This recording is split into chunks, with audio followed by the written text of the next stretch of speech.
ആ ബെയിൽ ആപ്ലിക്കേഷൻ്റെ പകർപ്പാണെന്നുള്ള രീതിയിൽ ഒരാൾ എനിക്ക് അയച്ചു തന്നിട്ടുണ്ട്. എന്നാലും അതിലൊരു വാചകം ഞാൻ പറയാം. അതിൽ 3rd or 4th പാരഗ്രാഫ് ആ ഗ്രൗണ്ടിലാണ്.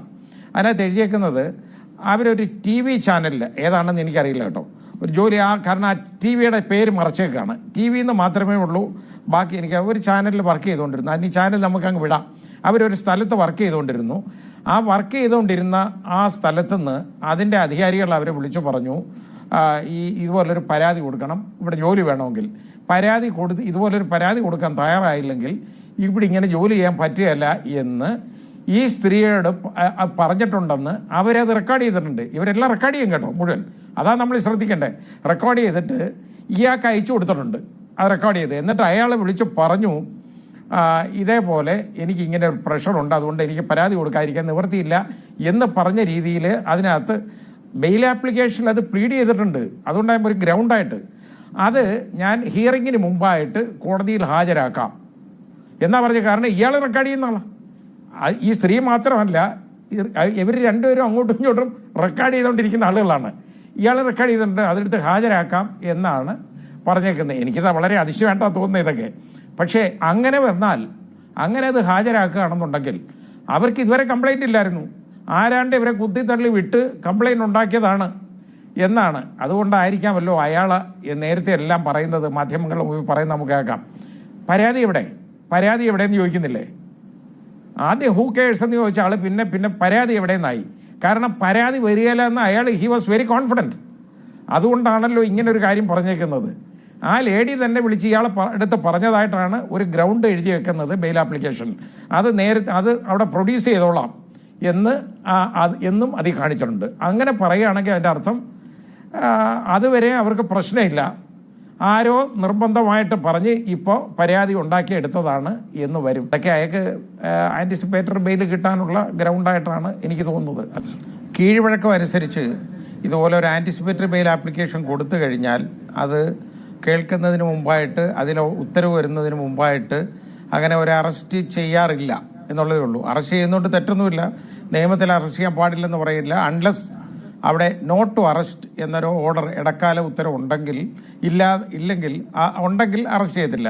ഇല്ലെങ്കിൽ അറസ്റ്റ് ചെയ്യണമെന്ന് നിർബന്ധമില്ല, അറസ്റ്റ് ചെയ്യാതിരിക്കാം. സാധാരണഗതിയിൽ അറസ്റ്റ് ചെയ്യാറില്ല. അങ്ങനെ ഒരു കാര്യമുണ്ട്. അപ്പോൾ ഇതിന് അമെൻമെൻറ്റ് വന്നതിന് ശേഷം വ്യത്യാസമൊന്നുമില്ല. നോട്ട് ടു അറസ്റ്റ് എന്നുള്ളൊരു ഓർഡർ കൊടുക്കാം എന്നുള്ള വ്യത്യാസം മാത്രമേ ഉള്ളൂ. അത് കൊടുത്താലും അത് കൊടുത്തില്ലെങ്കിൽ പോലും സാധാരണഗതിയിൽ അറസ്റ്റ് ചെയ്യാറില്ല. അതുകൊണ്ടായിരിക്കാം പോലീസ് ഇതിൽ അറസ്റ്റ് ചെയ്യാത്തത്. പിന്നെ ആൻറ്റിസിപ്പേറ്ററി ബെയിൽ ആപ്ലിക്കേഷൻ ഇപ്പോൾ ഏതായാലും പെൻഡിംഗ് ആണ്. അത് അടുത്ത ബുധനാഴ്ച എങ്ങാണ്ടേ കേൾക്കുള്ളൂ. അങ്ങനെ അത് പോസ്റ്റ് ചെയ്യുമ്പോൾ ഒരാളെ ആ രീതിയിൽ ഓടിച്ചിട്ട് അറസ്റ്റ് ചെയ്യാൻ പോരെങ്കിൽ ഒരു MLA ഒക്കെ അല്ലേ, ഇതുപോലുള്ള എന്ത് അനാവശ്യം കാണിച്ചാലും MLA അല്ലാതാവുന്നില്ലല്ലോ. അങ്ങനെ ഒരു പ്രശ്നമുണ്ടല്ലോ. അതുകൊണ്ട് അറസ്റ്റ് ചെയ്യാനുള്ള സാധ്യത കുറവാണ്. അറസ്റ്റ് ചെയ്താൽ വലിയ കുഴപ്പമൊന്നും പറയാൻ ഒക്കത്തില്ല. അത് കണ്ടംപ്റ്റൊന്നും അല്ല, കോട്ടലിഷ്യം ആവത്തുമില്ല. പക്ഷേ അറസ്റ്റ് ചെയ്യാറില്ല. ഒരു പോലീസിനൊരു പെരുദോഷം ഉണ്ടാവും അതിൽ നിന്ന്. അതുകൊണ്ടായിരിക്കാം അത് അവരെ അറസ്റ്റ് ചെയ്യത്തില്ല. സാധാരണഗതി അങ്ങനെ ചെയ്യത്തില്ല. പക്ഷേ ഈ ഒളിവിലിരിക്കുന്നതായിരിക്കും ബുദ്ധി.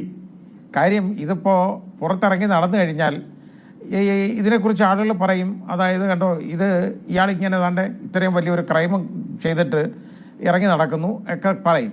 ആ ക്രൈമിൻ്റെ മെറിറ്റ് നമ്മൾ ആലോചിച്ച് കഴിഞ്ഞാൽ ഇപ്പോൾ യഥാർത്ഥത്തിൽ അതിനകത്ത് എനിക്ക് റേപ്പ് എന്ന് പറയുന്ന ഒഫൻസ് അതിൽ നിലനിൽക്കാൻ വളരെ ബുദ്ധിമുട്ടാണ് റേപ്പ്. കാരണം ഒരു കൺസെൻഷ്വൽ സെക്ഷൽ ഇൻ്റർകോഴ്സ്, അതായത് പരസ്പര സമ്മതത്തോടു കൂടിയുള്ള ഒരു ലൈംഗിക ബന്ധം എന്നുള്ളതാണ് അതിൽ നിന്ന് കാണുന്നത്. കാരണം ഈ പെൺകുട്ടി വിവാഹിതയാണെന്നാണ് പറയുന്നത്, വിവാഹം കഴിച്ചതായിട്ടെന്ന് പറയുന്നു. ഏതാണ്ട് 2024 ഓഗസ്റ്റിലെങ്ങാണ്ട് അവരുടെ വിവാഹം കഴിഞ്ഞതായിട്ടും അത് കഴിഞ്ഞിട്ട് പിന്നെ അവരുടെ വെർഷൻ അനുസരിച്ച് ഏതാണ്ട് ഏതാണ്ട് 4 ദിവസം എങ്ങാണ്ടേ വിവാഹബന്ധം അവിടെ നിലനിന്നുള്ളൂ എന്നൊക്കെയാണ് പറയുന്നത്.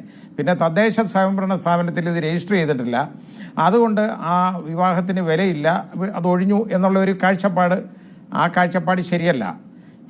അവിടെ രജിസ്റ്റർ ചെയ്തോ ഇല്ലയോ എന്നുള്ളതല്ല. ഹിന്ദു മാരേജ് ആക്ട് അനുസരിച്ചുള്ള ഒരു വിവാഹം അവിടെ നടന്നിട്ടുണ്ട്. ആ വിവാഹം നിലനിൽക്കുന്നില്ല എന്ന് പറയണമെന്നുണ്ടെങ്കിൽ അത് കോടതി വഴിയുള്ള ഡൈവോഴ്സ് മാത്രമേ ഒക്കുള്ളൂ. അത് ഐദർ ബൈ മ്യൂച്വൽ കൺസെൻറ്റ് അല്ലെങ്കിൽ ഒരാളായിട്ട് എന്തെങ്കിലും ഗ്രൗണ്ട് വെച്ച് കേസ് കൊടുക്കണം, എന്നാലേ നടക്കുള്ളൂ. അങ്ങനെ ഡൈവോഴ്സ് വാങ്ങാതെ ഒരു കാരണവശാലും മാരേജ് ഇല്ല എന്ന് പറയുന്നതിൽ വലിയ അർത്ഥമില്ല. ഇതിനകത്ത് ഉള്ള ഒരു പ്രശ്നം നമ്മുടെ സുപ്രീം കോടതിയുടെ ഈ റീസെൻ്റ് ആയിട്ടുള്ള ഒരു 3-4 ജഡ്ജ്മെൻറ്റ്സും 3 ജഡ്ജ്മെൻറ്റ്സ് അതിൽ ജസ്റ്റിസ് ബേല ത്രിവേദിയുടെ അധ്യക്ഷയായിട്ടുള്ള ബെഞ്ച് മുതൽ ഉള്ള വിധി അതിൽ ഒക്കെ വെച്ച് നമ്മൾ നോക്കുകയാണെന്നുണ്ടെങ്കിൽ ഒരു വിവാഹിതയായ ഒരു സ്ത്രീക്ക് ഒരിക്കലും വിവാഹ വാഗ്ദാനം നൽകി ഒരാൾ പീഡിപ്പിച്ചെന്ന് പറയാൻ ഒക്കത്തില്ല. ബുദ്ധിമുട്ടാണ്. കാരണം ഇതിനകത്ത് തന്നെ ഇപ്പോൾ ഇയാളെക്കുറിച്ച് ഇത് പറയുമ്പോൾ ഇയാൾ എല്ലാ വൃത്തികേടുകളും കാണിച്ചു, അത് വേറെ കാര്യം. പക്ഷേ അയാൾ വിവാഹ വാഗ്ദാനം നൽകി പീഡിപ്പിച്ചു എന്ന് ഈ സ്ത്രീക്ക് പറയാൻ ബുദ്ധിമുട്ടാണ്. അവർ മൊഴി അങ്ങനെ ആയിരിക്കും കൊടുത്തേക്കുന്നത്, ഞാൻ കണ്ടിട്ടില്ല. അങ്ങനെ പറഞ്ഞു കഴിഞ്ഞാൽ അത് ബുദ്ധിമുട്ടാണ്. കാരണം ഒരിക്കലും ഇയാൾക്ക് വിവാഹം കഴിക്കാൻ പറ്റത്തില്ല അവരെ. കാരണം രണ്ടാമത് അവരുടെ ഒരു മാരേജ്, സബ്സ്റ്റിറ്റ്യൂഷനിങ് മാരേജ് അവർക്കുണ്ട്. അങ്ങനെ ഉള്ളപ്പോൾ ഒരു കാരണവശാലും ഇയാൾക്ക് വിവാഹം കഴിക്കാൻ പറ്റത്തില്ല. അതുകൊണ്ട് ഇയാൾ വിവാഹ വാഗ്ദാനം നൽകി പീഡിപ്പിച്ചു എന്നുള്ള വാദം, അതുകൊണ്ടാണ് ഞാൻ പറഞ്ഞത് ഇത് കൺസെൻഷ്വൽ സെക്ഷൽ ഇൻ്റർകോഴ്സായിട്ടേ മാറുള്ളൂ. ആ കൺസെൻറ്റ് ഉണ്ടെന്നുണ്ടെങ്കിൽ, അല്ലെങ്കിൽ വല്ല ഭീഷണിപ്പെടുത്തിയുള്ള കൺസെൻറ്റൊക്കെ വേണം. അപ്പോൾ അതിപ്പോൾ ഏതാണ്ടൊക്കെ അതിന് വേണ്ടി ആദ്യം ഇല്ലാത്ത വാദങ്ങളൊക്കെ ഇപ്പോൾ പുതിയതായിട്ട് പറയുന്നുണ്ട്. കാരണം അത് നഗ്ന ചിത്രങ്ങൾ എടുത്തു, അത് വെച്ചുകൊണ്ട് ഞാൻ വിളിക്കുന്നിടത്ത് വരണം, ഇല്ലെങ്കിൽ ഇത് പബ്ലിഷ് ചെയ്യും, പരസ്യപ്പെടുത്തും എന്നൊക്കെ പറഞ്ഞതായിട്ടുമൊക്കെ ഇപ്പോൾ ഉള്ള ഒരു വെർഷൻ ഉണ്ട്. അതൊക്കെ എയർലിയസ്റ്റ് പോസിബിൾ ഓപ്പർച്യൂണിറ്റി ലേഡി പറയേണ്ടതാണ്. അത് നേരത്തെ ഒന്നും നമ്മളാരും അത് പറഞ്ഞു കേട്ടിട്ടില്ല. അവരെ ആദ്യമുള്ള ആ ശബ്ദ സന്ദേശം അതിൽ ആ റെക്കോർഡിങ്ങിലൊന്നും അങ്ങനെ ഒരു കേസ് അവർക്കുള്ളതായിട്ട് കണ്ടില്ല.